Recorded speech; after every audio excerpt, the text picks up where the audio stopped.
Bonjour à tous, dans cette vidéo nous allons aborder ce qu'est la dissolution. Nous avons vu précédemment les notions de solution, solvant, soluté dans le grand 1, la notion de dilution avec sa définition, ses étapes à réaliser en laboratoire, ainsi que les calculs qui y sont associés, et nous allons faire de même avec la dissolution.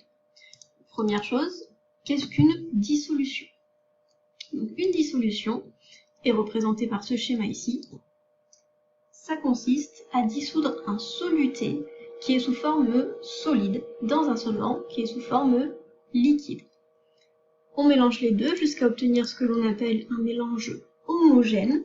Donc homogène, ça signifie que je ne vois pas de petits grains à l'intérieur. Tout s'est bien dissous dans le solvant. Et ça, c'est ce que l'on va appeler la solution mère. Donc ce qui est très important de retenir ici, c'est que contrairement à la dilution où le soluté était liquide, là le soluté cette fois est solide. C'est ce qui va me permettre de différencier une dissolution d'une dilution. Ce que l'on retient et donc ce que l'on note dans son cours, c'est qu'une dissolution, c'est dissoudre un soluté sous forme solide dans un solvant qui est liquide. On obtient alors une solution. On dit que le soluté, il est soluble dans le solvant puisqu'il arrive à se dissoudre dans le solvant. On a bien un mélange homogène puisque tout s'est dissous et on obtient une solution qu'on appelle une solution mère.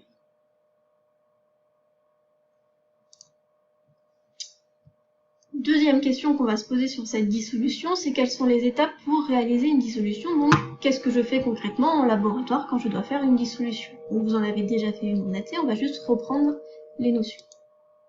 Alors, la première chose qu'il faut faire, c'est faire la pesée du soluté qui est sous forme solide. Donc pour cela, on va utiliser une balance. Attention, c'est une balance de précision, souvent qu'on utilise quand on a des toutes petites masses. Si on a des grosses masses, si on avait 500 grammes par exemple à peser, on prendrait une balance classique de chimie. Et donc, on pourrait rajouter dans le matériel à utiliser également la petite spatule, la coupelle et même le pinceau pour bien entretenir notre balance. Au niveau des points techniques où il faut faire attention quand j'utilise une balance de précision, c'est surtout ne pas oublier la tare, sinon vous allez peser également la petite coupelle et nous, ça ne nous intéresse pas. Donc la première chose, je pèse le soluté qui est sous forme solide. La deuxième chose, c'est qu'il va falloir faire la dissolution à proprement parler, c'est-à-dire dissoudre ce soluté solide dans le solvant liquide.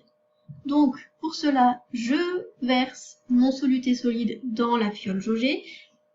Et après, c'est toujours pareil, c'est la même utilisation, c'est les mêmes étapes pour l'utilisation d'une fiole jaugée, c'est-à-dire que je rajoute de l'eau distillée jusqu'à environ 1 cm du trait de jauge, j'essuie le col de la fiole avec un papier filtre, j'ajuste au trait de jauge avec ma pipette ou avec une pipette compte-gouttes pour être plus précise, et enfin j'homogénéise par retournement.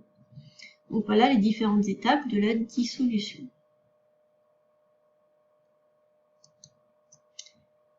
Dernière chose sur cette dissolution, quels sont les calculs que je peux avoir à réaliser quand j'ai une dissolution? Alors ça va être plus facile que pour la dilution. Quand j'ai une dissolution, en fait, la question qu'on va me poser à 90% des cas, c'est calculer la masse de solution à introduire dans ma fiole. C'est quasiment toujours cette question-là qu'on va vous poser. Quand je suis face à cette question-là, il y a deux cas de figure. Le premier cas de figure, c'est que dans mon énoncé, on va me donner la concentration massique de la solution que je veux préparer. C'est-à-dire, on me dit qu'on veut une solution en chlorure de sodium à 3 grammes par litre. La deuxième possibilité, c'est que je n'ai pas la concentration massique, mais la concentration, cette fois, molaire. Donc c'est ça qui va différencier les deux cas de figure. Est-ce que j'ai une concentration massique dans mon énoncé ou est-ce que j'ai une concentration molaire dans mon énoncé? Si j'ai une concentration massique, la formule que je vais utiliser, c'est celle-ci. Donc celle-ci, vous pouvez la noter dans votre cours, c'est que la masse du soluté, c'est égal à la concentration massique de ce soluté dans une solution, fois le volume de solution que je veux réaliser. Si je suis dans le deuxième cas de figure, c'est-à-dire qu'on me donne la concentration molaire, je ne peux pas appliquer cette première formule-là, que vous connaissez, puisque je n'ai pas la concentration massique, j'ai la concentration molaire. C'est pas la même chose.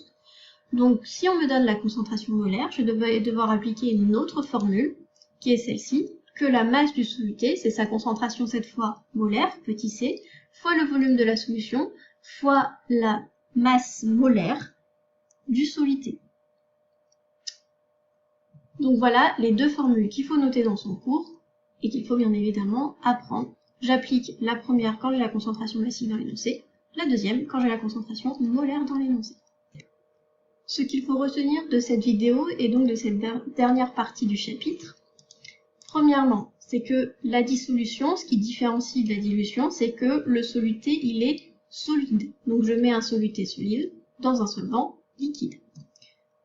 Deuxième chose à retenir, c'est le protocole de la dissolution. Il faut le connaître précisément, c'est-à-dire qu'on va parler de fiole, oui, mais de fiole jaugée, de combien de millilitres. On va parler de balance de précision.